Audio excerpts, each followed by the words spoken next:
കഴിഞ്ഞ ദിവസം ഈശോയുടെ മുമ്പിൽ ആരാധനയ്ക്ക് ഇങ്ങനെ ഇരിക്കണ സമയത്ത് ഒരു ഒരു തോന്നൽ പോലെ ഇങ്ങനെ ഒരു കാര്യം പെട്ടെന്ന് കടന്നു വരികയാണേ. ഈശോ മലയിൽ പ്രസംഗിച്ചുകൊണ്ടിരിക്കുക.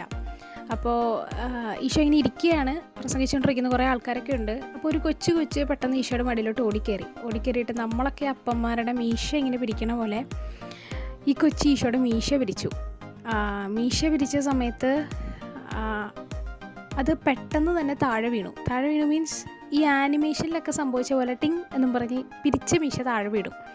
സാധാരണ ഒരു മീശ പിരിച്ചാൽ അത് താഴണമെങ്കിൽ അല്ലെങ്കിൽ അത് പൂർവ്വസ്ഥിതിയിലാകണമെങ്കിൽ കൊച്ച് അല്ലെങ്കിൽ ഈശോ, ഇപ്പോൾ നമ്മൾ പറഞ്ഞ സന്ദർഭത്തിൽ ആരെങ്കിലും ഒരാൾ താക്കണം, എന്നാൽ മാത്രമേ അത് താഴത്തുള്ളൂ. പക്ഷേ ഈ കണ്ടതിൽ ഒരു ആനിമേഷൻ പോലെ ഈ പിരിച്ച മീശ താഴോട്ടിങ്ങനെ വന്ന് വീഴുക.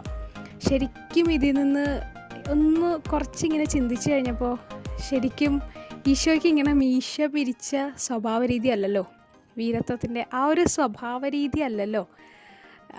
ഈ ഒരു സംഭവം ഇങ്ങനെ ഭയങ്കരമായിട്ട് ഈശോയുള്ള സ്നേഹം കുറച്ചുകൂടി ഇങ്ങനെ കൂടുന്ന പോലെ തോന്നി. കാരണം നമ്മുടെ ഈശോ എന്ത് പാവമല്ലേ.